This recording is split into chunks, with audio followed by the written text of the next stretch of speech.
La sombra del misterio. Lo sé que he tardado en actualizar sobre el caso de Michelle, pero quiero que entiendan que no ha sido mi culpa. No volví a recibir un correo sobre el caso hasta ayer por la noche. Muchas personas me han preguntado quién soy y por qué cuento estas cosas. Verán, trabajo como investigador privado. Mayormente me contratan para averiguar asuntos cotidianos como infidelidades, malos tratos en el trabajo y cosas por el estilo. Estos correos, como ya les dije, los comencé a recibir en mi bandeja de contacto que tengo en mis redes sociales donde ofrezco mis servicios. Al principio, cuando leí el primer correo, pensé que era una broma de mal gusto, un intento torpe de alguien por llamar la atención. Pero la verdad, considero que tengo una especie de sexto sentido, una brújula interna que me susurra cuando una historia, por fantástica que parezca, encierra una verdad oscura y palpitante. Hasta ahora, esa corazonada nunca me ha fallado, y con estos correos, la aguja vibraba con una certeza aterradora, eran genuinos. Cuento su contenido porque siento que el remitente quiere que lo haga, como si mi voz fuera un eco necesario para que la verdad de lo que él relata, de esas cosas que sí suceden, alcance al mundo. Claro, aún hay sombras, preguntas inquietantes sobre la verdadera identidad de este informante. Antes que nada, el remitente volvió a disculparse, suplicando indulgencia por el silencio. Aún no hablaba explícitamente sobre quién era, ni sobre su rostro, ni su nombre. Lo que me decía era que, por motivos de seguridad que no se atrevía a nombrar, tuvo que desvanecerse de la empresa donde trabajaba, borrarse de la ciudad, como si el simple hecho de haber sido testigo le hubiera convertido en un blanco. Por ahora, se sentía seguro en su anonimato y en la distancia, y por eso aprovechaba para volverse a comunicar conmigo. La verdad, una parte de mí se carcomía por la curiosidad, ¿por qué tanto misterio sobre su identidad? ¿Qué peligro inminente se cernía sobre él si la historia de Michelle salía a la luz? Así que le pregunté, mis dedos tecleando con una mezcla de impaciencia y temor. Horas después, la respuesta llegó, concisa y escalofriante.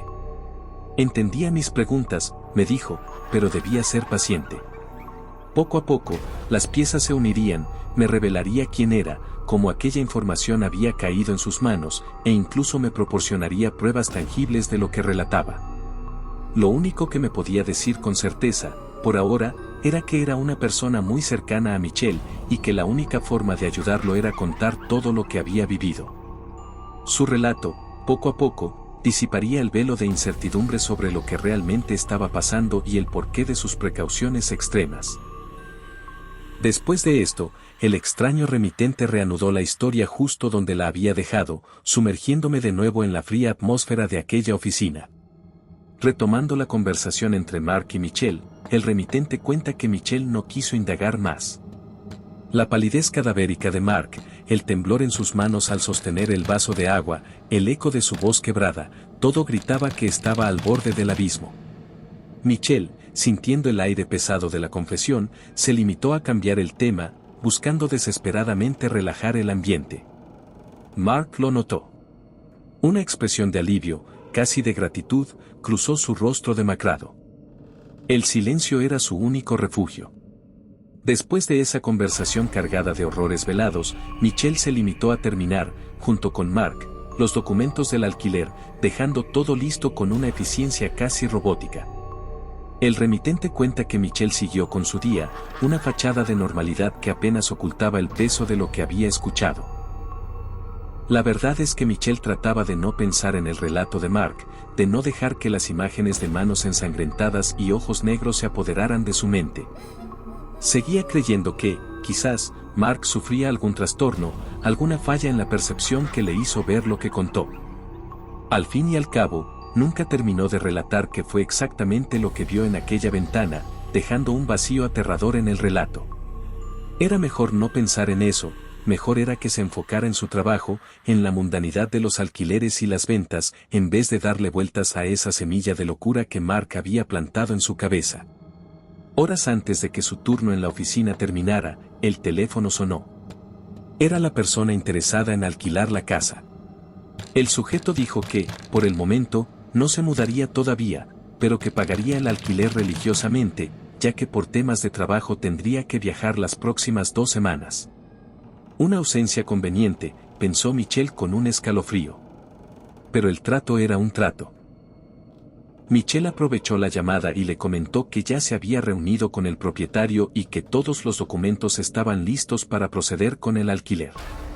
El sujeto, al escuchar eso, se mostró entusiasmado y prometió ir en los días siguientes para terminar de firmar todo antes de irse.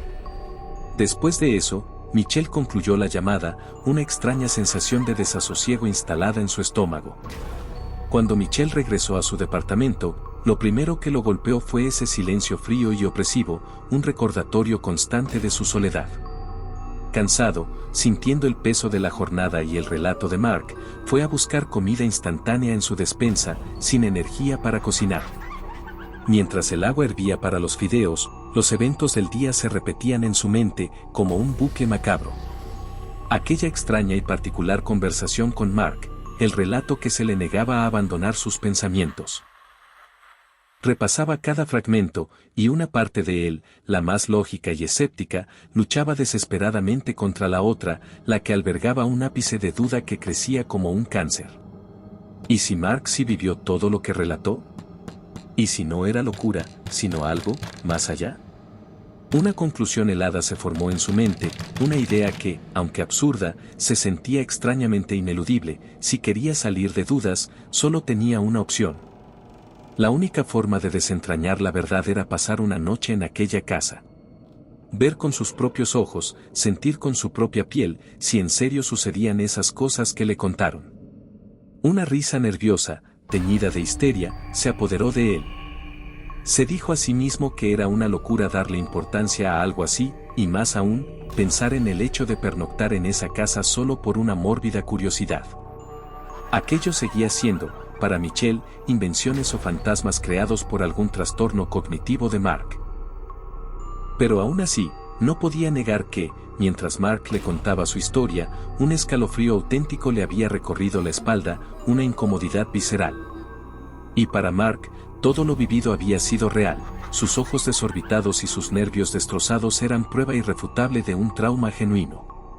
El olor de la comida instantánea lo sacó bruscamente de sus pensamientos, anclándolo de nuevo en la realidad, aunque fuese por un instante.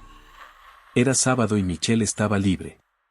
Según lo que cuenta el remitente, el relato de Mark se había incrustado en su mente como una astilla, por mucho que Michelle tratara de ignorarlo. Aquella idea absurda que tuvo el día anterior, la de pasar la noche en la casa, se volvía cada vez menos disparatada, más una necesidad apremiante.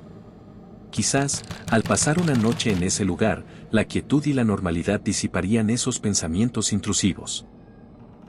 Y si, por el contrario, algo realmente sucedía, era mejor averiguarlo él mismo y no exponer a futuros clientes a lo que pudiera acechar allí.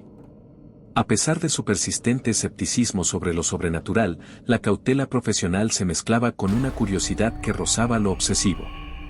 Así que le escribió a su jefe, primero para informarle sobre la conversación con el nuevo inquilino y luego para soltar la bomba. Tenía la intención de pasar una noche en aquella casa, con la excusa de que quería revisar por su cuenta el estado de la propiedad antes de que fuera habitada. El jefe de Michelle encontró la petición extrañamente aceptable, una rareza que se sumó a la creciente lista de anomalías en torno a la casa de la esquina.